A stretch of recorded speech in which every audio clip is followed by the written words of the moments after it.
안녕하세요. 매일의 묵상으로 오늘 또 함께 하게 되어 너무 반갑습니다. 오늘 1월 31일 수요일 함께 나눌 말씀은 욥기 27장 13절에서 17절의 말씀입니다.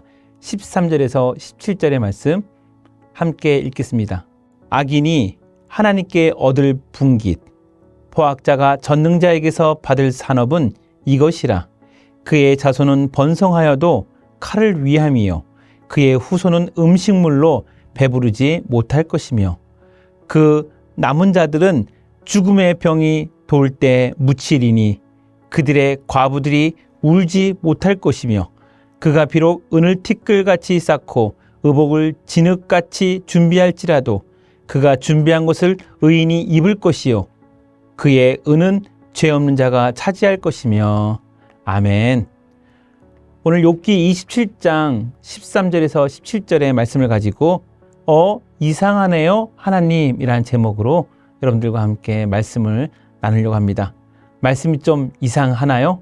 네, 욥기의 주제들이 딱 하나일 수밖에 없죠.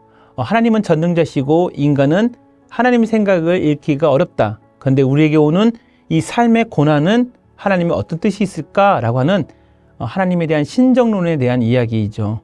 그래서 이제 여러 가지 이야기들이 왔다 갔다 하는 가운데 다 그 주제가 그 주제처럼 보이지만 오늘은 이상하네요 하나님이라고 하면서 요 내용이 왜 이렇게 잡았는지를 좀 집중하기 위해서 제목을 이렇게 재밌게 한번 잡아 보았습니다.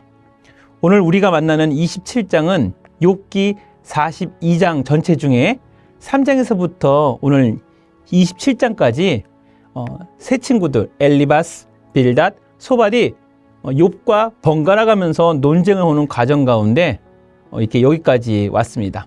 그 사이사이에 이제 욥이 변론하는 식으로 27장까지 우리가 달려온 것입니다. 그러면 오늘 27장은 소발의 변론이 되어야 되는 시점입니다. 여러분 앞으로 가셔서 한번 장수에 있는 제목들을 보시면 엘리바스, 빌닷, 소발 요 순서대로 오면서 제목들이 있는데 그러면 이 순서대로라면 오늘 27장은 소발의 변론이 되어야 하는데 소발이 등장하지 않고 욥이 말을 이어갑니다. 제 생각으로 인간이 참을 수 있는 마음의 분노의 선을 약간은 욥이 넘은 것 같습니다. 앞에서 쭉 얘기를 이제 몇 차례 듣다가 그래? 너희들이 무엇을 말하고 싶은 것인가? 라는 이 얘기를 들어줄 여유가 바닥이 난 것 같아요. 이에 소발의 순서에서 참지 못하고 끼어든 것 같습니다. 27장 1절 욥이 또 풍자하여 이르되 이때는 약간 화가 난 투에서 말해야 되는 거죠.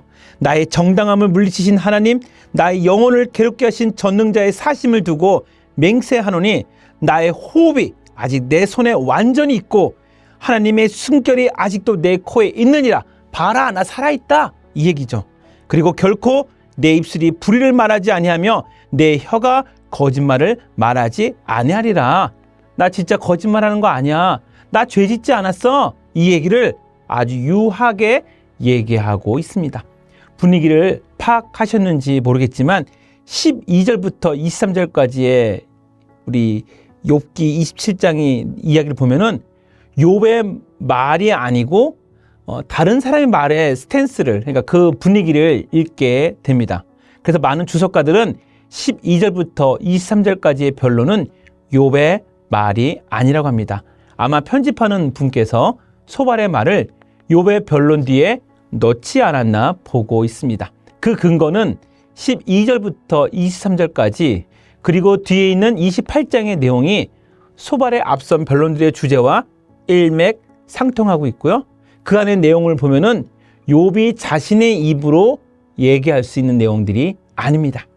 저는 소발의 주장으로 추정되는 12절부터 17절까지의 일부분을 선택하였습니다. 다음의 소제목에서 이제 보다시피 악인이 꼭 욥이라고 말한 것처럼 보여서 말입니다. 첫 번째, 악인의 벌받는 조항에 왜 죄가 있죠? 소발은 전통적인 율법의 입장을 변론하고 있는 대표자입니다. 악인은 이렇게 벌받을 거야 라고 얘기하는 거죠. 악인의 운명은 죗값을 받아야 돼. 그의 가족, 재산, 그리고 그 사람 자신에게 죄값이 임할 거야 라는 묘사가 오늘 13절부터 쭉 나오고 있습니다. 소발은 전통적인 율법의 입장을 변론하고 있습니다.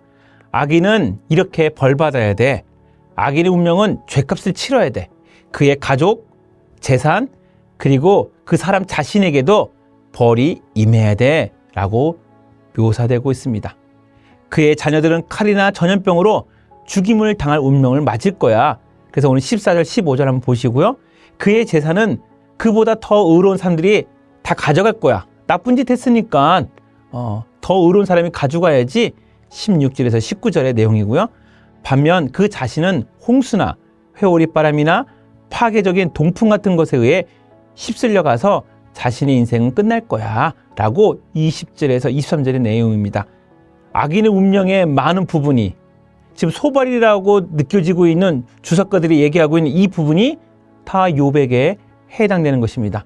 욥의 입장에서 얘기할 수 있는 부분은 아닌 것 같아요. 내가 죄를 지었기에 공의로운 하나님이 이러한 죄값을 통해서 너를 깨끗하게 하실 거야.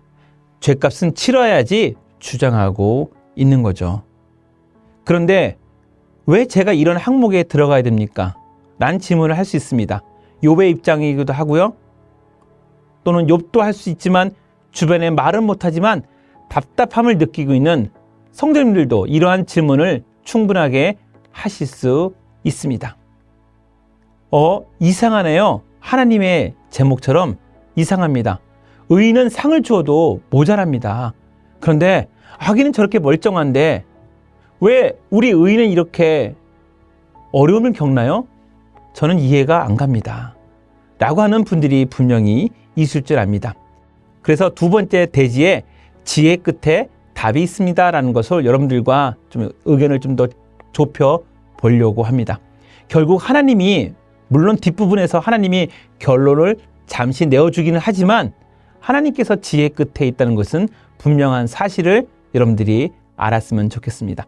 욥기 42장 1절 욥이 여호와께 대답하여 이르되 주께서는 못하실 일이 없사오며 무슨 계획이든지 못 이루실 것이 없는 줄 아오니 무지한 말로 이치를 가린 자가 누구이니까 나는 깨닫지도 못한 일을 말하였고 스스로 알 수도 없고 헤아리기도 어려운 일을 말하였나이다. 하나님께서 욥의 입술을 통해 참 지혜가 무엇인지 말하게 하시고 회개하게 하십니다.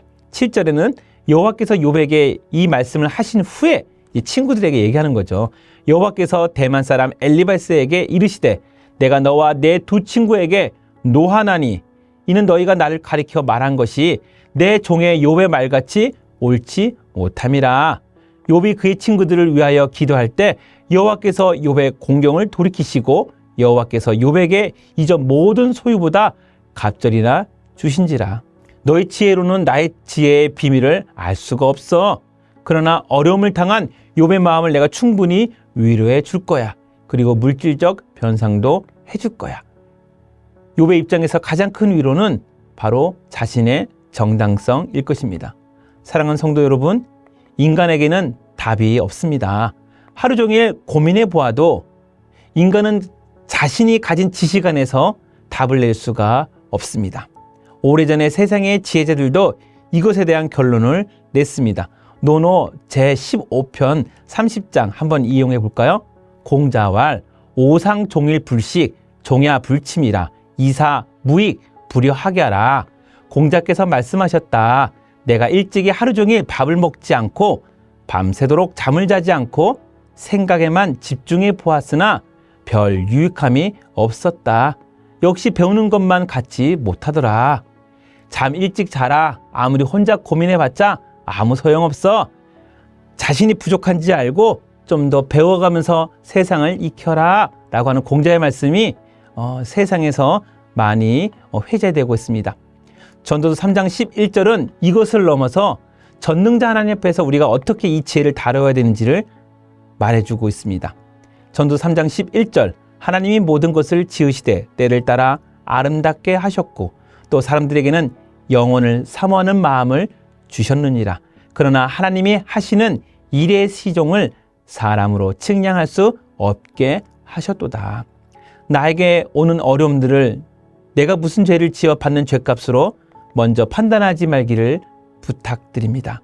연단을 위한 고난은 하나님이 줄 수는 있어요. 그렇지만 몰아세우기 위한 연단은 주님의 사전에는 그런 조항은 없습니다.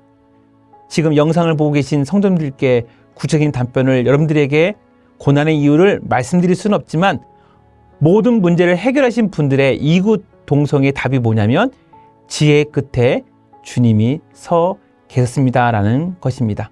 세상의 말과 세상의 지혜로 나의 삶을 정의 내리지 마시기 바랍니다. 오늘 말씀의 제목처럼 이상하네요 하나님, 전 이렇게 바르게 살았는데 왜 나에게 이런 고난이 오네요 라고 여러분 많이 얘기하지 않았으면 좋겠습니다.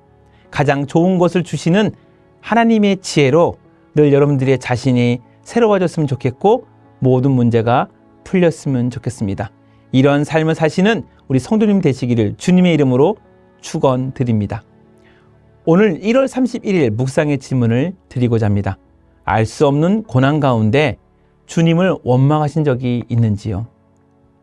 하나님의 사랑과 지혜로 그 문제를 깔끔히 해결된 일들을 나누어 봅시다. 사랑하는 성도 여러분, 우리 삶 가운데 어려움이 있을 줄 압니다. 알 수 없는 고난 가운데 하나님께서 나의 생각을 무지할 정도로 낮추시며 사랑과 지혜로 그 문제를 해결한 일이 분명히 있을 겁니다. 그 해결이 있었기에 이렇게 여러분이 영상을 보면서 하나님께 감사할 수 있을 것입니다. 그리고 아직 문제가 풀리지 않은 분들도 사랑과 지혜가 넘쳤으면 좋겠습니다. 기도하겠습니다. 하나님, 저희는 세상에 말 한마디, 댓글 하나, 문자 하나로도 유동치는 부족한 자들입니다. 커다랗게 보이는 문제가 우리 앞에 있습니다. 나의 죄와 나의 행위로 판단하지 말고 주님의 뜻을 바로 알 수 있도록 저희를 불쌍히 여겨 주시옵소서. 저희 믿음의 양을 크게 보지 마시고 어린아이 같은 저희들을 불쌍히 여겨 주시옵소서. 예수님의 이름으로 기도하옵나이다. 아멘.